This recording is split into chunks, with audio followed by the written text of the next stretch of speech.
Corações. Amém? Gálatas, a carta do apóstolo Paulo aos nossos irmãos da igreja em Gálatas, capítulo 5, para a glória de Deus.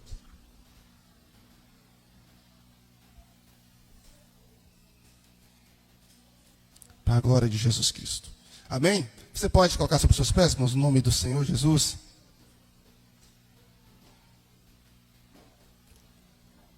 Deus seja louvado. Leremos capítulo 5, versículo 1 em diante, na versão Nova Almeida atualizada, para a glória de Deus. O texto diz o seguinte, amado: para a liberdade foi quem Cristo nos libertou. Por isso, permaneçam firmes e não se submetam de novo a jugo de escravidão. Eu, Paulo, lhes digo que se vocês se deixarem circuncidar, Cristo não terá valor nenhum para vocês. De novo, testifico a todo homem que se deixa circuncidar e que o mesmo está obrigado a guardar toda a lei. Vocês que procuram justificar-se pela lei, estão separados de Cristo.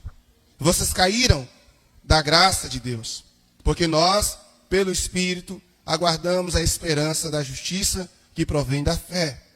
Porque em Cristo Jesus, nem a circuncisão, nem a incircuncisão tem valor algum, mas a fé que atua pelo amor. Vocês vinham correndo bem, e quem os impediu de continuar a obedecer à verdade? Essa persuasão não vem daquele que os chamou. Um pouco de fermento leveda toda a massa. Tendo confiança no Senhor de que vocês não mudaram sua forma de pensar, mas aquele que está perturbando vocês, será ele quem for, sofrerá a condenação. Mas, irmãos, se ainda prego a circuncisão, por que continuo sendo perseguido? Nesse caso, estaria desfeito o escândalo da cruz. Quem dera até se mutilassem aqueles que estão perturbando vocês. Porque vocês, irmãos, foram chamados à liberdade. Mas não usem a liberdade para dar ocasião à carne. Pelo contrário, sejam servos uns dos outros pelo amor. Porque toda lei se cumpre em um só preceito, a saber, ame o seu próximo como a você mesmo. Mas, se vocês ficam mordendo e devorando uns aos outros, tenham cuidado para que não sejam mutuamente destruídos. Digo, porém, o seguinte: vivam no Espírito e vocês jamais satisfarão os desejos da carne. Porque a carne luta contra o Espírito e o Espírito luta contra a carne. Porque são opostos entre si, para que vocês não façam o que querem. Mas, se são guiados pelo Espírito, vocês não estão debaixo da lei. Vocês podem orar comigo mais uma vez? E nessa oração, eu quero te convidar a orar ao Senhor, dizendo assim: Senhor, fala comigo hoje. Não me deixe sair daqui, Senhor, sem receber aquilo que o Senhor tem especificamente para mim. No nome de Jesus, você pode fazer essa oração? Você pode fechar seus olhos e orar comigo? Pai, no nome de Jesus Cristo, nós oramos como igreja, crendo no poder da sua palavra, crendo na ação gloriosa do teu Espírito. E eu peço ao Senhor que mais uma vez, meu Pai, fala conosco como sua igreja, como sua noiva, como seu povo. Não estamos aqui, Senhor, ó Deus, buscando ser servidos. Não estamos aqui, Deus, buscando algo, ó Deus, para nós mesmos, por motivo de vanglória, por motivo de orgulho próprio, mas estamos aqui buscando a glória do Senhor. E pedimos que o Senhor fale no nosso coração, Deus, no nome do teu Filho Jesus. Amém e amém. Pode se sentar. Amados, eu não sei se vocês já me ouviram contar essa história aqui. Se me ouviram, me dêem a paciência, porque eu quero lembrá-la novamente. Eu não sei se vocês sabem da história de um rei que emitiu um decreto real dizendo que ele toleraria qualquer coisa que as pessoas fizessem. Quem está comigo, diga amém. Mas havia algo específico que esse rei não toleraria. E quem cometesse isso, esse crime, seria condenado com pena de morte. E esse rei era conhecido como um rei bondoso, um rei cheio de misericórdia, o cara legal. Por anos ele governava e ele era visto como um exemplo perfeito de de justiça. Amém? Só que detalhe, esse rei tem um filho, e o filho cresce nesse ambiente de justiça, o filho cresce nesse ambiente de bondade, mas o filho não entendia o porquê que o rei havia proibido as pessoas de cometerem tal coisa. E você sabe que nós, como seres humanos, temos a tendência de ficarmos curiosos quanto àquilo que nos é proibido. Eu não sei quanto a você, mas parece que quando o médico diz não coma tal coisa, aí que dá vontade de comer. Não faça tal coisa, aí que dá vontade de fazer. Fala, não beba Coca-Cola, mas é a melhor que tem. Não coma hambúrguer, mas aquele x-tudo não é irresistível. O ser humano tem essa tendência. Eu acho que se Deus tivesse falado para Adão, não tivesse falado nada daquela árvore, Eva nem tinha pegado dela. Mas só o fato de falar, não coma desta, a curiosidade já vem, porque a Bíblia vai dizer que Eva conversou com a serpente. Mas antes da serpente puxar a conversa com Eva, a Bíblia diz que Eva estava observando a árvore. Isto é, talvez olhando para ela e dizendo, por que eu não posso comer dessa árvore?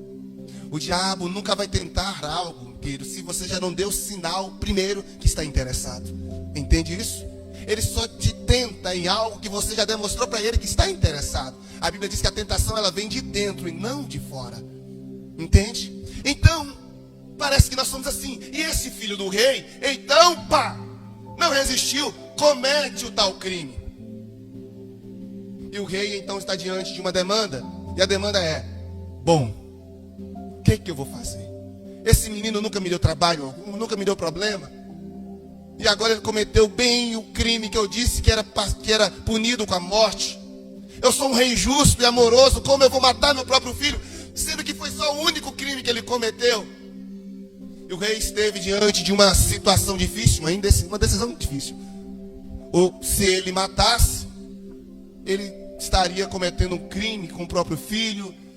Aquela imagem de um rei bondoso poderia ser corrompida. E ele sentiria falta pelo resto da vida do filho. Mas se ele não matasse, o rei justo começaria a ser um rei injusto, porque a sua justiça estava pendente, estava pendendo pelo seu lado pessoal. Mas o rei então um dia falou, olha gente, eu vou dar sentença. E eu sentencio meu filho à morte.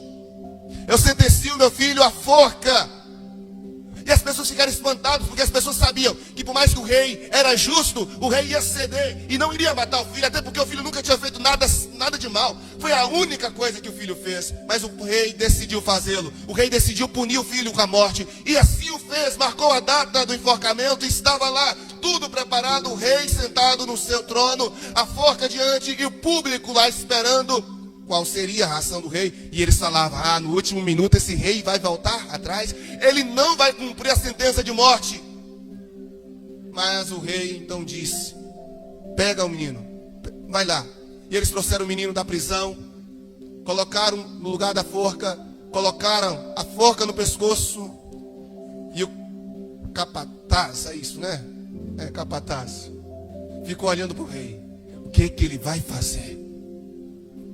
E o rei então, antes de empurrar o menino da forca para poder ficar espendurado, o rei diz, espera aí.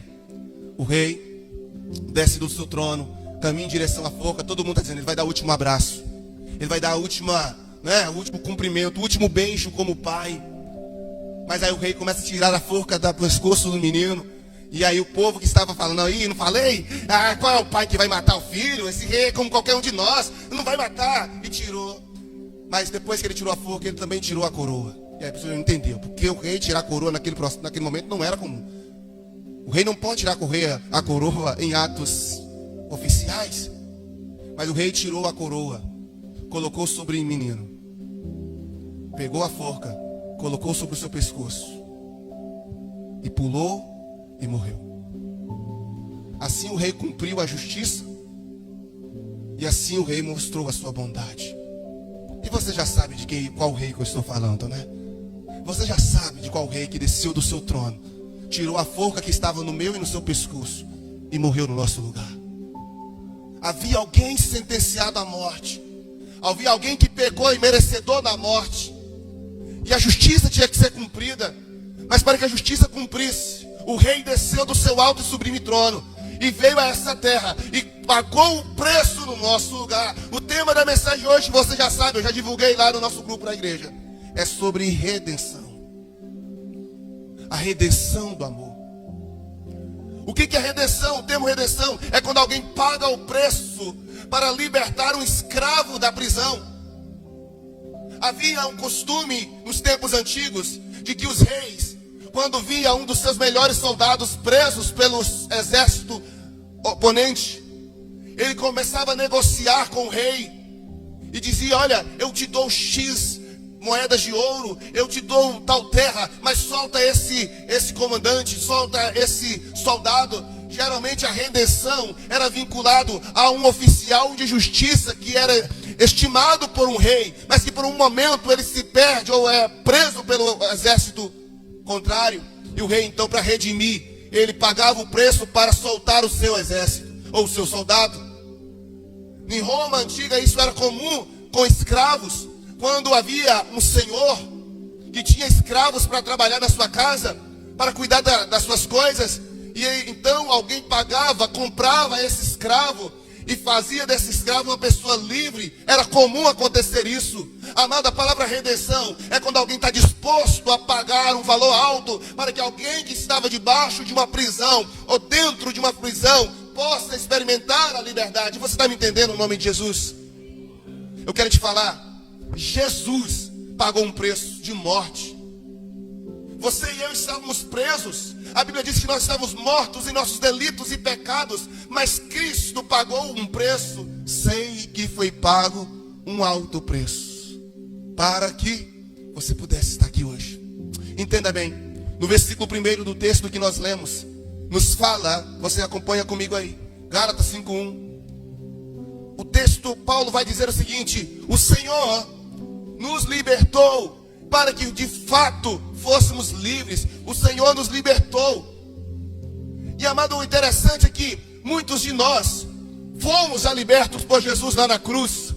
Isaías capítulo 53 diz que o Senhor levou sobre si os nossos pecados, as nossas dores e tudo, e Ele pagou o preço. Mas o problema é que depois de livres, quem está comigo diga glória a Deus, amado. Mesmo depois de ter sido alvos dessa liberdade, dessa libertação, nós temos a tendência de querermos tornar-nos escravos de novo. Eu fico olhando e eu tenho percebido pessoas que foram libertas por Jesus na cruz, mas estão escravizadas por outras coisas.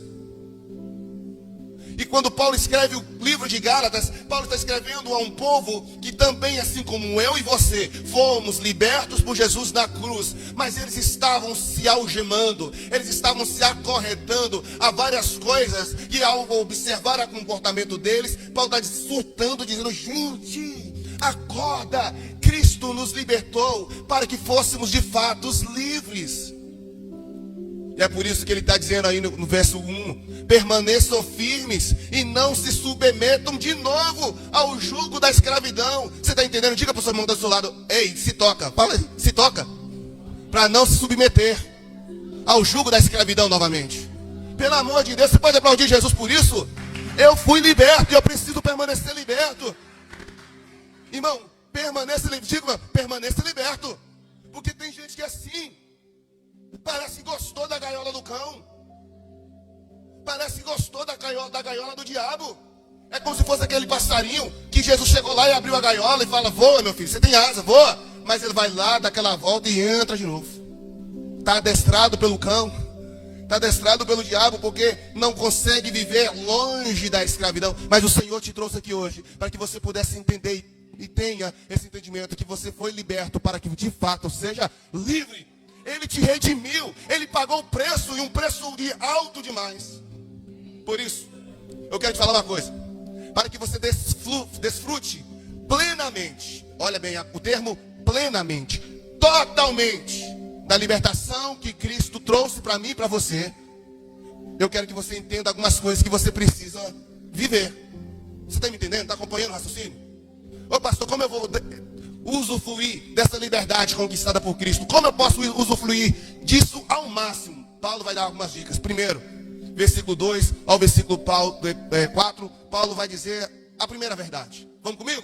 Verso 2 diz: Paulo vai dizer: eu, Paulo, lhes digo que se deixarem circuncidar, o quê? Cristo terá valor nenhum para vocês. No verso 3, de novo, testifico a todo homem que se deixa circuncidar, que o mesmo está obrigado a o quê? A guardar toda a lei. Vocês que procuram justificar-se pela lei, estão separados de Cristo. Vocês caíram da graça de Deus. Primeira coisa, primeiro toque que Paulo está dando aos Gálatas, e o primeiro toque que Paulo está dando para você aqui hoje. Se você quer usufruir 100% da libertação de Cristo, abra mão da religiosidade. Você está entendendo? Meu irmão, é impressionante o quantos de nós somos presos por coisas que o Senhor não nos mandou fazer. O quantos de nós aderimos à salvação, a comportamentos que o Senhor não nos mandou ter, a rituais que o Senhor não nos ordenou a ter. Gente, é impressionante. Desde a Idade Média, quando a Igreja Católica se tornou o império mundial, que ela inseriu costumes, dogmas, e ela começou a falar que determinados comportamentos ou ações salvavam. Nós, depois que ficamos livres desses dogmas católicos, nós entramos nos dogmas da igreja evangélica. Quantos de nós não lembramos aí que antes, quem assistia televisão ia pro xilindró do cão? Mulher que usava calça ia escorregar lá no escorregador do capeta, lá no inferno. Você passou por essa época em que vários dogmas foram colocados como se aquilo que a Bíblia já manda não fosse suficiente.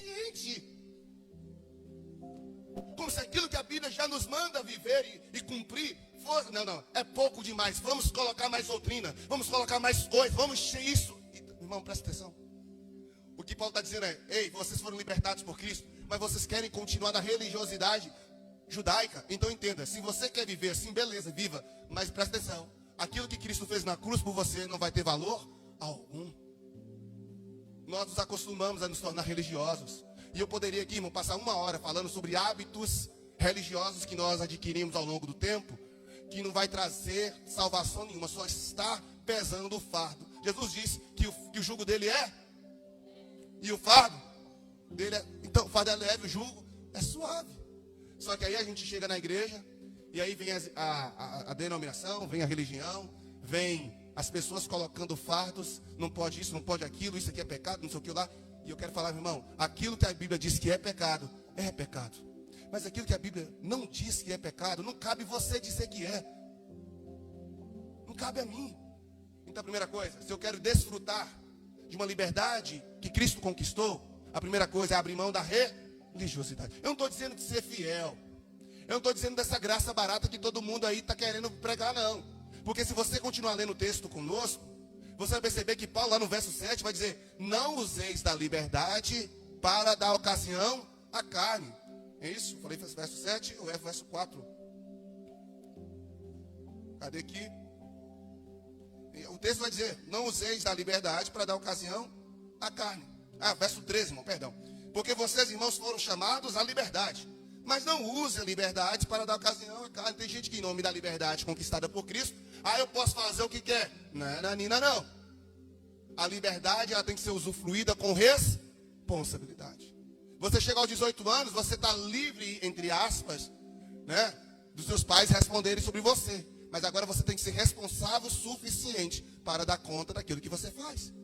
Então a primeira coisa, querido, abramos mão da religiosidade. E isso aqui é assunto para mais para frente. A gente vai voltar nisso aqui, sobre o que é comportamento religioso e o que de fato é um comportamento de que Cristo espera de nós. E nós vamos seguir aqui. Verso 5 nos fala de uma segunda coisa, para eu usufruir dessa liberdade 100%, de maneira plena. O texto vai dizer aí: pois, mediante o Espírito que nos guardamos pela fé, a justiça que é a nossa esperança. Ou, porque nós, pelo Espírito, aguardamos a esperança da justiça que provém da fé. As versões distintas. Segunda coisa, querido, você quer viver uma vida plena? A liberdade plenamente? Então eu quero falar uma coisa: cultive uma vida no Espírito. Amado, é interessante porque, presta bem atenção, uma pessoa que sabe usufruir bem da liberdade que Cristo dá, é uma pessoa que sabe relacionar-se bem com o Espírito Santo. Ao contrário do que as pessoas estão dizendo, pensam que viver a liberdade de Cristo é viver no pecado, é o oposto disso. Porque a liberdade genuína, ela só vem por intermédio da ação do Espírito Santo. Vou dar um exemplo. Eu disse a semana passada, eu quero fazer a pergunta para ver quem foi que cumpriu. Eu disse semana passada, vamos ficar uma semana sem murmurar, sem questionar. E eu quero perguntar aqui quem foi o abençoado que conseguiu. Ô glória, levanta a mão, manda uma glória a Deus aí. Sem murmurar, sem questionar, sem reclamar de nada. Eu disse semana passada, amado, nós estamos tão viciados em murmurar. O sol está quente, o dia está chuvoso demais, que a gente já faz isso meio que no automático. O sol está quente já virou o argumento inicial para começar uma conversa. As pessoas parecem que para puxar a conversa tem que primeiro começar com uma murmuração de algo. Ou é o sol, ou é a estrada, ou é o patrão, ou é a igreja, ou é aquilo. Murmuração não pode ser seu instrumento de puxar conversa, não, irmão. Eu quero te convidar, troque a murmuração pela gratidão. O que você tem para agradecer ao Senhor hoje? O que você tem para louvar a Deus aqui hoje? Você pode aplaudir Jesus por isso. Glorifica o nosso Deus. Paulo vai dizer que o Espírito Santo, a ação plena do Espírito, é a segunda situação que eu preciso cultivar para ter uma liberdade de fato. Tem crente que ainda não está liberto porque não desenvolveu um relacionamento íntimo com o Espírito Santo. Eu quero te perguntar, a que distância você está do Espírito Santo? A que distância você está da sua relação com Deus? Mas Paulo continua dizendo no versículo 6, o texto vai dizer para a gente, verso 6, porque em Cristo Jesus, nem a circuncisão, nem a incircuncisão tem valor algum, mas a fé que atua pelo amor. Presta atenção. Eu preciso abrir mão da religiosidade, cultivar uma relação íntima com o Espírito Santo, mas eu preciso, em terceiro lugar, para viver uma vida livre, de fato, desenvolver amor. Pastor, você está falando de amor de novo? Amor foi um dos tópicos da semana passada, eu reforço. Amor. Porque Paulo faz uma coisa aqui, presta atenção. Em Êxodo nós temos quantos mandamentos? Quando aquela lista lá? Os 10 mandamentos, concordam? Vocês lembram dos 10 mandamentos? Aí Jesus foi perguntado sobre o maior mandamento. Aí Jesus resumiu os 10 mandamentos. Na verdade, vou rebobinar. No Antigo Testamento, nós tínhamos cerca de 678 mandamentos. 678, imagina guardar todos eles. Aí, Moisés, lá o Senhor resume para 10. Jesus veio em Mateus, resume para 2. Qual é os 2? Você sabe. Amará o Senhor teu Deus acima de todas as coisas. Mas você percebeu uma coisa nesse texto comigo? Eu acho que você deve ter percebido comigo o que Paulo disse aqui. Acompanhe comigo no verso 6. Paulo vai dizer que tudo se resume a um mandamento. Tudo se resume a um mandamento. Verso 13, o texto diz: porque vocês, irmãos, foram chamados à liberdade, mas não usam a liberdade para dar ocasião à carne. Pelo contrário, sejam servos uns dos outros. Olha o que Paulo vai completar no verso 14. Porque não todo mundo, mas toda cumpre. E qual é o mandamento? Você pode aplaudir Jesus por isso? Entenda, toda lei se resume a um mandamento: amar o meu próximo como a mim. Isto significa que amar o meu próximo como a mim mesmo está até acima do que amar a Deus sobre todas as coisas. Como pode isso? Simples. É simples, vem comigo. Porque é impossível você dizer que ama a Deus sem amar aquele que é a semelhança de Deus, que é o seu irmão. É impossível dizer que ama a Deus se eu tenho raiva, ódio, birra, bronca, e você pode pegar um monte de adjetivo aí, do meu irmão. Você está entendendo aí a profundidade do que é isso? Tem gente que foi liberto do pecado, mas é escravo da mágoa, do rancor, da ira, da dissensão, da facção, tantas outras coisas. Eu quero te perguntar, com muito respeito e amor, Você de fato ama seu irmão? Porque não sou eu quem estou dizendo, mas foi o apóstolo Paulo que escreveu alguns anos atrás.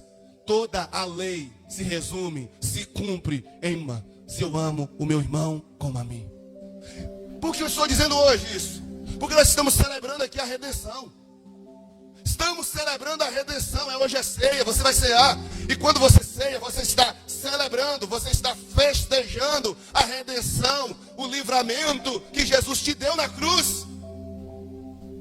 Mas é impossível desfrutar desse momento plenamente se eu ainda tenho algo a melhorar no meu relacionamento. Então, eu quero te falar em nome de Jesus.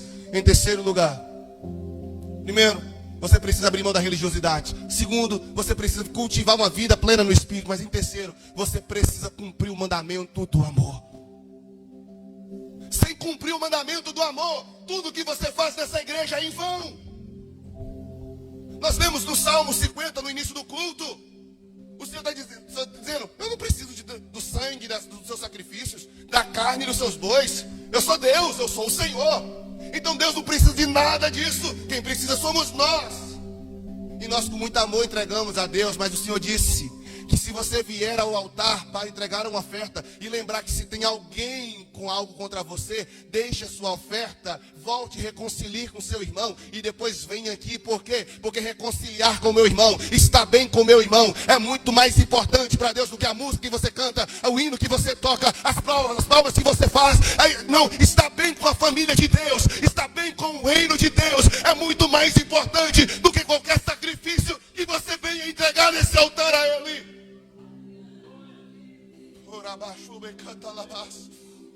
Aí eu não sei o porquê que nós ainda temos a cabeça desse tamanho, que não cabe isso. Eu quero te fazer um convite, na verdade eu quero te fazer um desafio. Diga comigo: foi para a liberdade. Não, alguns falaram, eu quero todo mundo. Diga: foi para a liberdade que Cristo me libertou.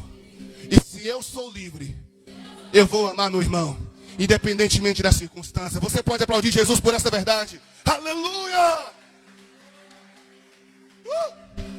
Mas Paulo continua dizendo, Paulo ainda continua dizendo nesse texto que é fantástico: se eu quero desfrutar dessa liberdade, Paulo vai nos dar um alerta. Por quê? Porque Paulo está escrevendo Gálatas.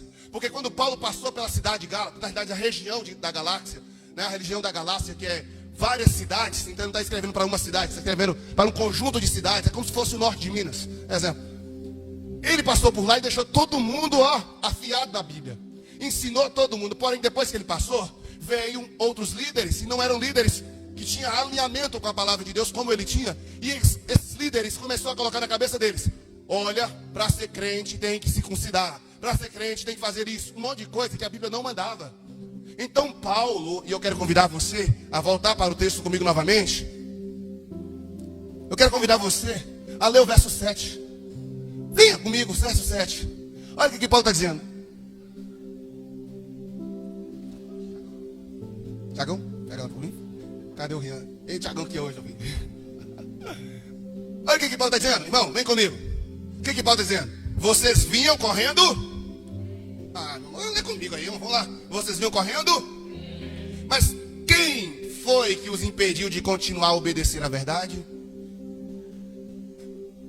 Presta atenção. Paulo está dizendo: gente, vocês estavam indo tão bem. Vocês estavam vivendo a palavra que eu tinha ensinado, olha, tão bem. Estava cumprindo tudo certinho. Mas quem foi que colocou na cabeça suas essas asneiras que eu ouvi falar daqui? Quem foi que ensinou? Quem foi que tentou fazer a cabeça suas para desvirtuar, tirar?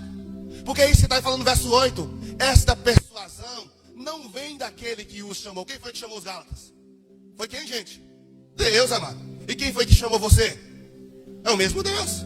Então pode dizer: isso aí que está na cabeça suas, essa confusão, não é de Deus não, irmão. Não é de Deus. No verso 9 diz: um pouco de fermento.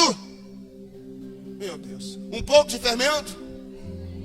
O que Paulo está dizendo para eles? Meninos, irmãos aí da região de Galácia, presta atenção. Tudo que eu ensinei para vocês estava certo. Mas vem alguém aí, coloca uma coisinha na cabeça suas, e vocês acreditam e começam a parar de fazer tudo que eu tenho ensinado. Vocês não sabem que um pouquinho de fermento vai levedar toda a massa? Irmãos, pelo amor de Jesus, Eu quero deixar a quarta lição desse texto. É a quarta, né? É a quarta. Pare de trocar a verdade da palavra pelo achismos dos homens. Pare. Eu não sei o que tem em nós, sabe, de trocar aquilo que a Bíblia já nos disse que tem que ser feito por aquilo que nós achamos que tem que fazer. Quantos crentes ainda vivem a sua vida baseado no que ele pensa? Ah, mas eu acho que tem que ser assim. Ou não, irmão, mas assim a Bíblia está dizendo que assim, olha aqui, ó, olha aqui. Ah, a gente ensina, mostra a palavra no grego, mostra tudo, vai lá. Não, mas eu acho que é assim. Como assim? Quer dizer que o seu achismo, o seu conceito, a sua verdade está superior à verdade das Sagradas Escrituras? Porque se assim for, tu está correndo um grande risco, muito sério. E sabe qual é o risco? De se apostatar da fé. Tem tanta gente se afastando da fé, irmão. Não é porque a igreja machucou, não é porque não pecou, não, está se afastando da fé, porque ele vai começar a criar um novo evangelho para ele. Nós temos 4 evangelhos, mas ele quer colocar o 5º, o evangelho segundo Patrick Ribeiro. Evangelho de Jesus Cristo segundo Patrick Ribeiro, ou segundo fulano de tal. Constrói, porque já não é mais o que a Sagrada Escritura diz, é o que ele acha. O que ele acha está acima do que a Bíblia diz. E isso é um problemão. E é isso o problema dos Gálatas. Os Gálatas estavam começando a colocar aquilo que esses falsos líderes estavam instruindo acima da verdade que eles já tinham aprendido. Você está me entendendo? Está compreendendo a profundeza disso? Então eu quero te falar. Quarta verdade. Cuide-se. Vem cá. Cuide-se com quem você tem andado. Porque um pouquinho de fermento levera toda a massa. Isto é, aquela velha ditada, um fruto podre no cesto, coloca todo o cesto a perder. A gente tem que ter cuidado com quem a gente tem andado, com as filosofias que a gente tem ouvido, com os achismos. Irmão, aquilo que a Bíblia diz que é pecado, ainda que sua melhor amiga ache que não é. O que a Bíblia proíbe continua sendo proibido até hoje. Ainda que o seu pai, a sua mãe diga que não é, tá legal, é tudo tranquilo, pode fazer. Entenda, e está entendendo essa verdade? Tem gente que está voltando à escravidão do pecado. Por quê? Porque agora está todo mundo dizendo que pode, é legal, tudo bem, não tem nada a ver. E o nada a ver está levando muita gente para o cilindro do cão. Não tem nada a ver não. Um golinho assim, ó. Um golinho de cerveja, uma cervejinha de vez em quando, assim. Pra quê, irmão Jeane? Só um golinho assim, minha filha. Não. Até nada vai passar lá na festa, a gente fica de longe, não precisa nem entrar, é só olhar assim de longe. Você entende? Esse nada a ver está levando gente para o inferno, está trazendo as pessoas da liberdade que Cristo conquistou com a morte e levando as pessoas para novamente a prisão. Você está me dando para entender isso aí, irmãos? E eu vou finalizar com uma última verdade. Eu poderia dizer outros que o texto mostra, mas eu quero deixar duas, rapidinho, por favor, duas. A primeira dessas duas últimas, que é a quinta, no geral. Gálatas capítulo 5, versículo 16. Olha o que o texto diz. Quem está entendendo, diga amém.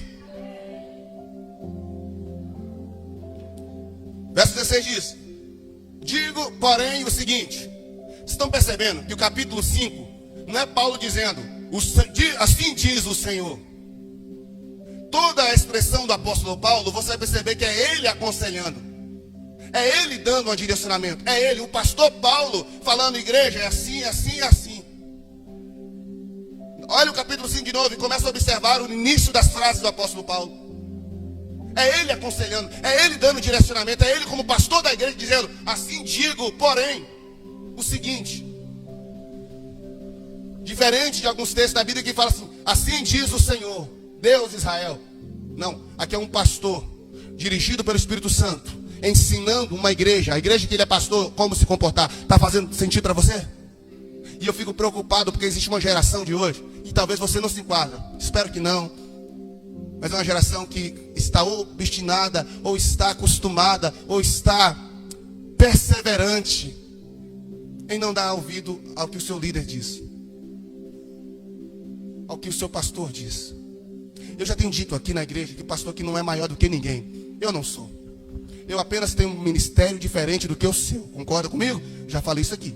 Eu não estou falando que o pastor é um homem especial, que tem que ter dupla honra. Não, nada disso. Todo mundo aqui é membro do mesmo corpo. E se faltar o pastor, vai ser problema desse corpo. Mas se faltar você, também é problema para o corpo. Porque todos nós somos interdependentes um do outro. Faz sentido?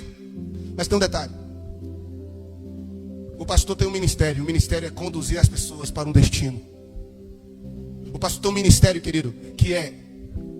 Não sei se você... Então, anota aí, anota, nem se for no celular. Lê Efésios 4 e perceber qual é o objetivo dos ministérios pastorais. O ministério pastoral é educar a igreja, é treinar a igreja, é fortalecer, é capacitar a igreja. Esse é o meu ministério aqui. Entende? Capacitar, fazer você crescer, fazer você evoluir, expandir sua compreensão das Sagradas Escrituras, expandir e fazer de você uma criança, tirar você de uma criancinha que corre atrás de ventos de doutrina para um adulto maduro em Deus. Está fazendo sentido para você? Essa é a minha função, minha atribuição. E essa atribuição é a função que Paulo está dizendo. Paulo, como pastor dessa igreja, está dirigindo essa igreja, capacitando ela, instrumentalizando ela com verdades, para que esta igreja saia da infantilidade espiritual e se tornasse madura em Deus. Não é meu papel aqui, querido, ficar ludibriando vocês com promessas que a Bíblia não fez, alimentando a esperança que a Bíblia não dá. É o papel, é capacitar você para que você em Deus receba aquilo que Ele tem para você. Agora, vamos lá? Dito isso, qual é o conselho que esse pastor está dando para a sua igreja? Vivam no Espírito e vocês jamais, o quê? Irmão, me desculpe você, querido, mas eu quero te falar uma coisa. Os dias de você dar desculpa de que a carne é fraca acabam agora. Os dias de você dar desculpa de que ninguém é perfeito acaba agora. Deus não exige perfeição, então essa desculpa não tem como você usar mais. Deus nunca te pediu ser perfeito, porque Ele sabe que você nunca conseguiria fazer. E Deus não nos pede para fazer coisas que a gente não tem capacidade de fazer. Faz sentido? Agora detalhe. Você não tem capacidade de fazer, mas se você viver no Espírito, você consegue. Não, você entendeu essa verdade? Humanamente tem coisas que nós somos incapazes de fazer, mas quando vivemos em Espírito, nós conseguimos. Quantas vezes Pedro negou Jesus? 3. Você lembra o que Pedro falou para Jesus? Jesus, eu vou com o Senhor até a morte. Mas Jesus falou o que com Pedro? Hoje você vai me negar, Pedro. Antes do galo cantar, tu vai me negar 3 vezes. Aí Jesus vai lá para o monte. Depois que falou isso com Pedro, vai para o monte orar com Pedro. E quem ele chama? Pedro, Tiago e João. Ele chama os 3 para orar.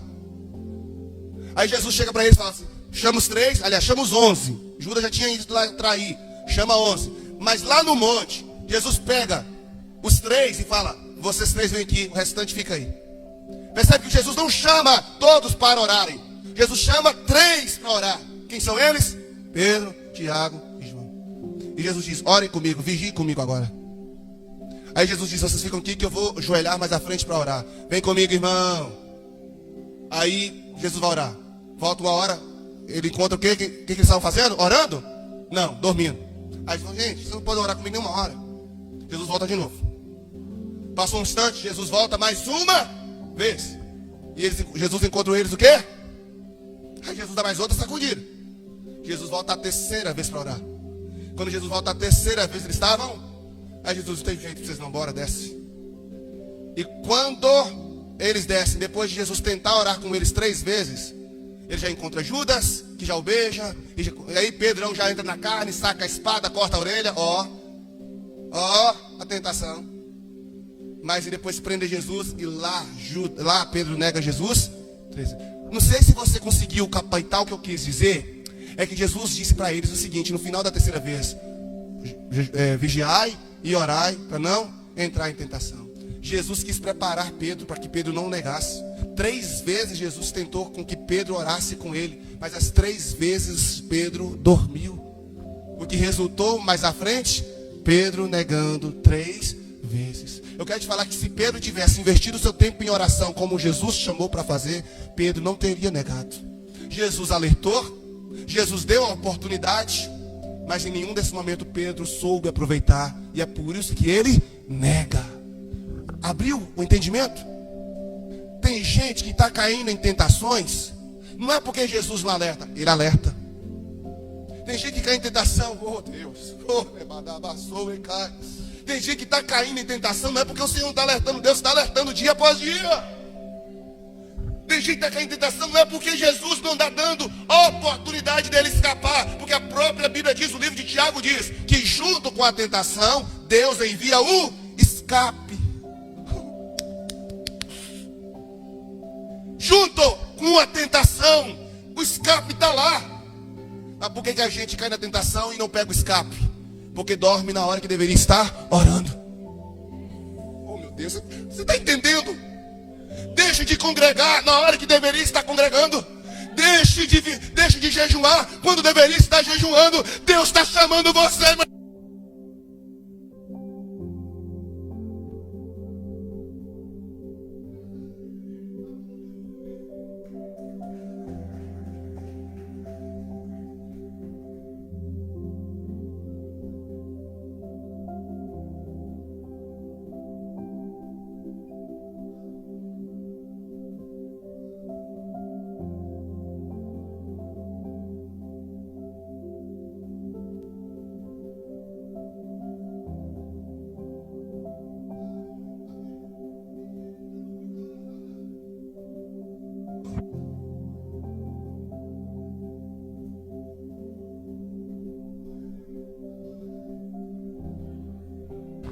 Aí, deu certo. Está entendendo? Ó, o Senhor alertou, deu o escape, mas Pedro negligenciou e é por isso que ele negou. É por isso que ele voltou a ser subjugado pela escravidão da dor de consciência. E é o ciclo que muita gente faz. O Senhor alerta e ele continua. O Senhor dá a oportunidade e eles continuam. E vai lá e cai. Aí depois fica dor. Aí fica igual Chaves. Lá vem o cão arrependido. Já viu, né? Pelo amor de Jesus, me ajuda aí, gente. Eu quero te falar uma coisa. O Senhor te libertou para que você venha ser de fato livre. Eu quero te perguntar, você está usufruindo dessa liberdade? E por fim, querido, vem comigo. Olha o que o texto está ensinando para nós. E a gente vai participar da ceia. Em nome de Jesus. Eu tinha que entregar tudo hoje. Verso 22 ao 23. Por fim, eu quero te deixar uma última verdade. Quem está entendendo, diga amém. Aleluia. Verso 22 diz: mas o fruto do Espírito é tudo isso aí que você está vendo. O fruto do Espírito é amor, alegria, paz, longanimidade, bondade, benignidade, fidelidade. O fruto. Eu estou falando de algo aqui hoje, que foi um conselho que o apóstolo Paulo deu para a igreja de Gálatas. Estava na região da Galácia.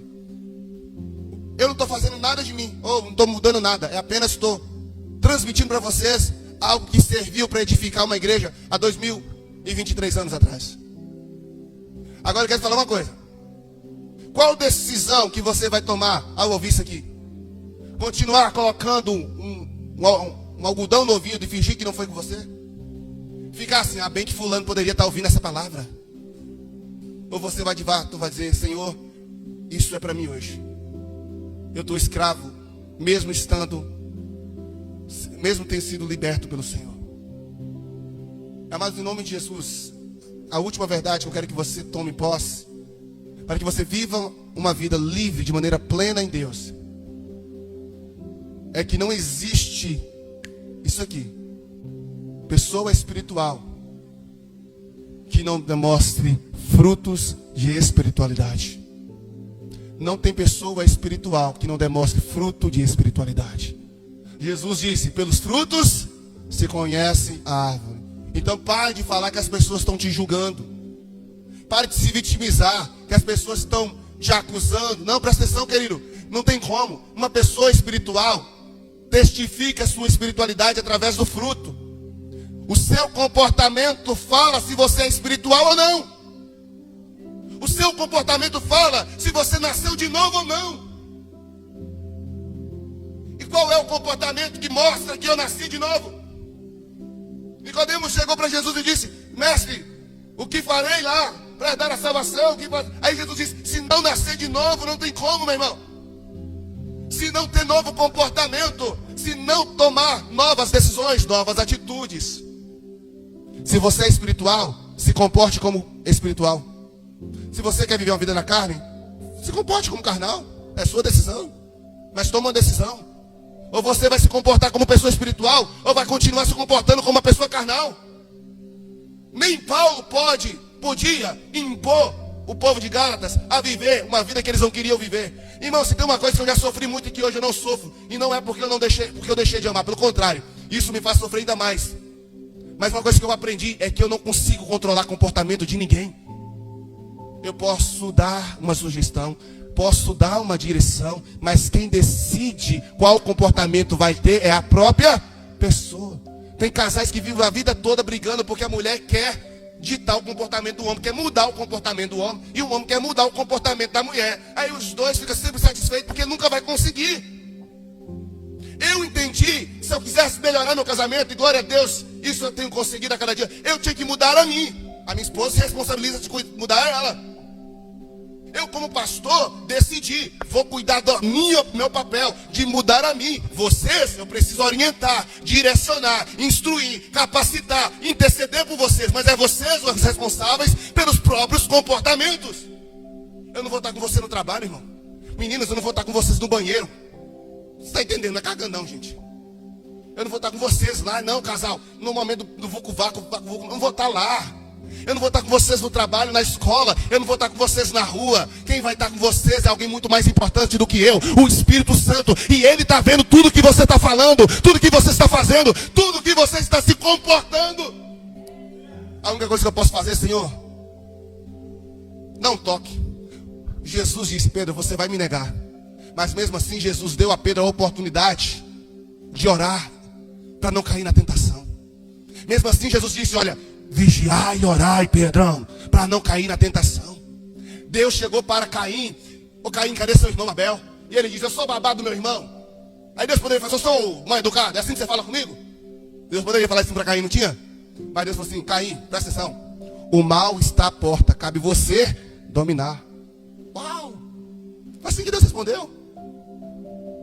Deus não deu um sermão: ô Caim, seu mal educado, eu vou te colocar de castigo porque você me... Não.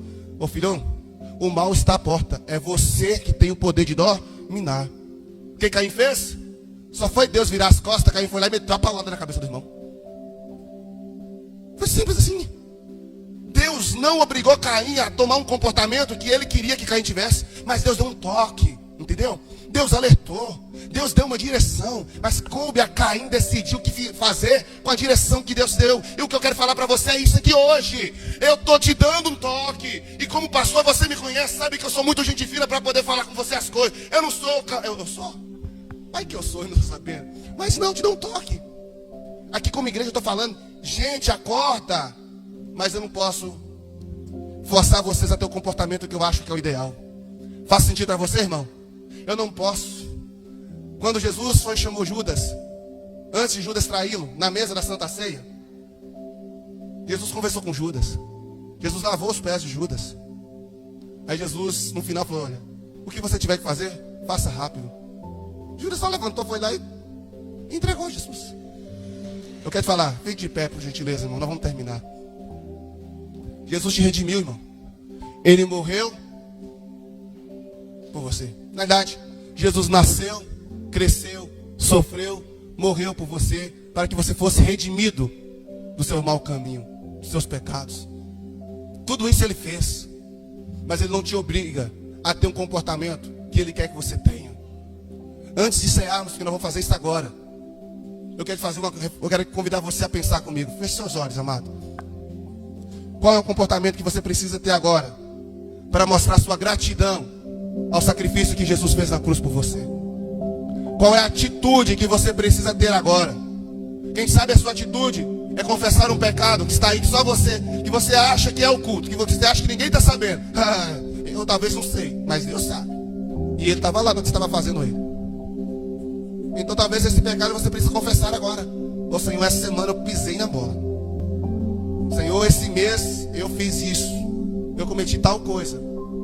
Quem sabe aqui na igreja você precisa procurar alguém e falar: meu irmão, a gente não tem amarrado os bigodes ultimamente, e isso precisa dar o fim, porque eu quero morar no céu. Eu tenho certeza que você quer morar no céu. E eu sei que dois duros não levantam muro. Pelo menos assim eu ouvi falar. Então eu quero fazer as pazes, porque eu quero morar no céu com você. Quem sabe agora é esse comportamento que Deus está esperando de você. Ele avisou Caim.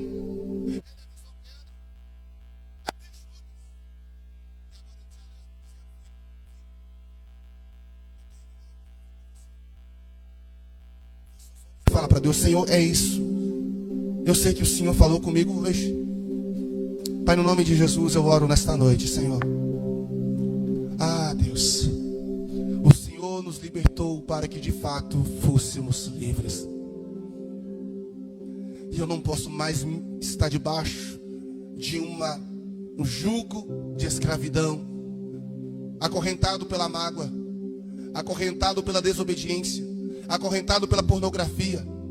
Eu não posso continuar, Senhor, acorrentado pelo vício do álcool.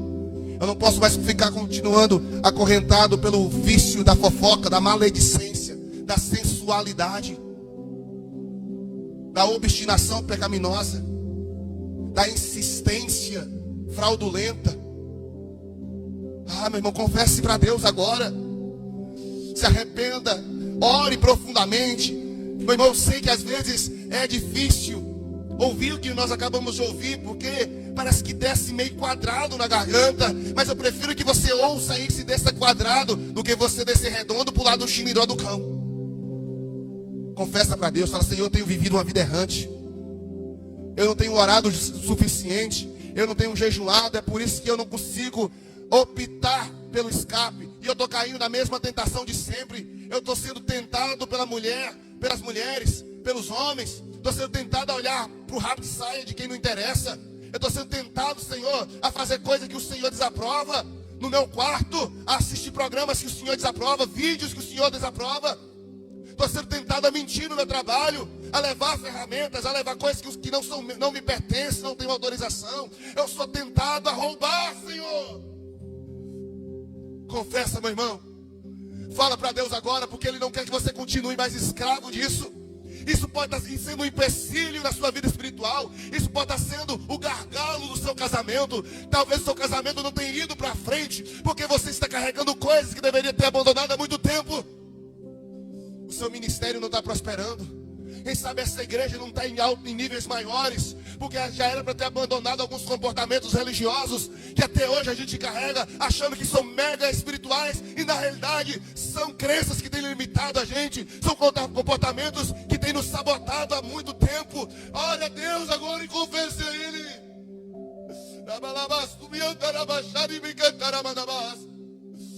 Nós confessamos ao Senhor, Deus.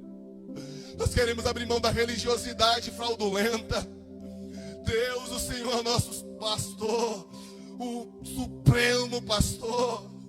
E nós queremos ouvir a sua voz e te seguir, Jesus. Livra-nos, meu Pai amado, dos conselhos dos ímpios. Livra-nos dos conselhos que têm sabotado a nossa vida com o Senhor. Ah, meu irmão, ore a Deus, confessa ao Senhor, abre a sua boca e clame a Deus. Chore diante do Senhor em arrependimento dos pecados. Rasgue o seu coração, meu irmão, e não as suas vestes. Fale com o Senhor do fundo da sua alma. Pai, no nome de Jesus Cristo, como pastor dessa igreja, eu oro, Senhor, em prol desta igreja, Senhor. Como ministro desta casa, como sacerdote deste lugar, eu quero confessar nosso pecado como igreja presbiteriana renovada, Senhor. Quero confessar, Senhor, a nossa falta de comunhão, Senhor. Quero confessar a nossa irresponsabilidade em nossos ministérios. Quero confessar a nossa preguiça de servir, Senhor. A indisponibilidade no serviço. Eu quero confessar, Senhor, os montinhos. Quero confessar, Senhor, tudo aquilo que o Senhor tem olhado e entristecido, Senhor. E a gente achando que está abafando com o Senhor. Mas na realidade, Senhor, nós estamos nos distanciando. Não é para isso que o Senhor nos chamou. Somos o seu povo, Senhor. Somos ovelhas do seu pastor, Senhor. É pastoreio, meu Pai. E nossa vontade é obedecer o Senhor acima da nossa própria vontade, acima de nós mesmos. Meu irmão, você pode orar comigo. Eu quero convidar você a se ajoelhar. Eu quero convidar você a se contritar o coração. Quebranta seu coração. É um momento de oração, meu irmão. Então não se distraia. Fala para Deus o que você precisa mudar como comportamento, como atitude agora. Meu Deus, os casais dessa igreja, Senhor, Eu oro por cada um desses, aqueles cujo cônjuge é cristão, mas que ainda não se comporta como tal, Senhor. Ainda o comportamento está corrompido pelas suas próprias filosofias, ideologias, meu Pai, achismos. A cobrança da mudança do outro, sem tomar uma atitude de mudar a si próprio. Um egoísmo, Senhor, destrutivo, danoso, maléfico, que tem envenenado os relacionamentos, meu Pai. Eu oro, Senhor, para aqueles cujos cônjuges não são cristãos. Ó Deus, eu peço que o Senhor ajude-os a ter testemunho, para que o comportamento cristão dessa pessoa possa ser a maior pregação que o cônjuge vai ouvir.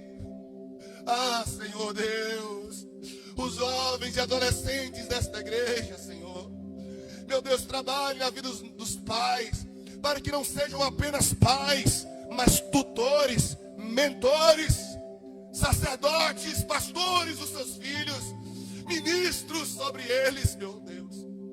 Ah, meu Pai, tanta coisa que precisamos melhorar. O Senhor não quer que sejamos perfeitos, porque o Senhor sabe que não somos. Mas o Senhor quer que nós andemos no Espírito, porque uma vez andando em Espírito, não vamos dar brecha para a carne, não vamos cair sendo tentado por ela. Oh Senhor, muda nossas vidas.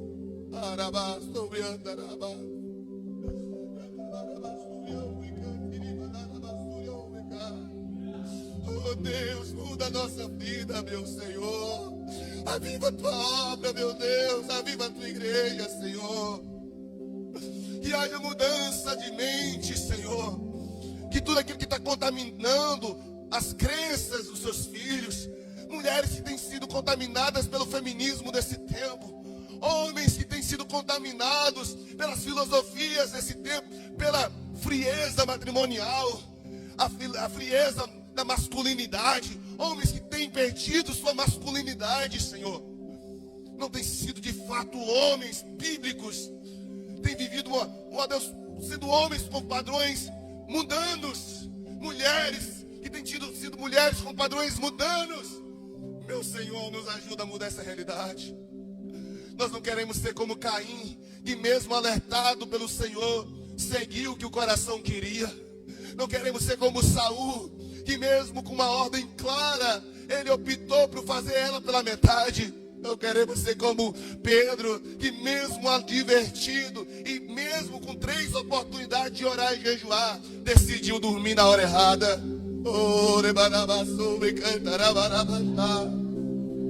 Acorda a sua igreja, Senhor. Acorda-nos, meu Deus. Desperta-nos, meu Pai. O ano está acabando. Ó Deus, 2023 está indo embora. E talvez esse ano foi tão difícil para mim quanto para qualquer outro. Mas isso não significa, Deus, que é o fim do ano, que é o fim da oportunidade. Pelo contrário, é o recomeço. O Senhor nos dá a oportunidade de nos preparar melhor, de viver um tempo melhor. Ainda há tempo de viver o melhor final de ano da nossa vida, Senhor. Se nós agora arrepender e mudar, Deus, limpa o coração da mágoa. Limpa o nosso coração do ressentimento, Senhor. Limpa o nosso coração, Senhor, dos calundus, das birras, do ódio, Deus, da tristeza dentro de casa, nos casais, dentro da igreja, no trabalho. Repreenda, Senhor, essa ansiedade do inferno. Repreenda, Senhor, esta angústia maligna. Repreenda, meu Senhor. Ainda há esperança. Ainda há esperança de vivermos um tempo diferente, Senhor. Por isso, como pastor desta igreja, Pai, a minha oração é pedir ao Senhor, muda a nossa sorte, Jesus. Em nome do Senhor. O Senhor morreu a nossa morte, para que através da sua morte nós experimentássemos a vida, Senhor. O Senhor pagou um preço de sangue. E é isso que eu peço nessa noite, que nós venhamos reconhecer isso para a glória do teu nome. Em nome de Jesus. Aleluia. Meu Deus, que o Senhor possa nos renovar, que o Senhor possa transformar a nossa vida e derramar sobre nós o poder sobrenatural do Senhor Jesus, para a glória do Senhor. Aleluia. Aleluia, Jesus. Você pode aplaudir o Senhor nessa noite.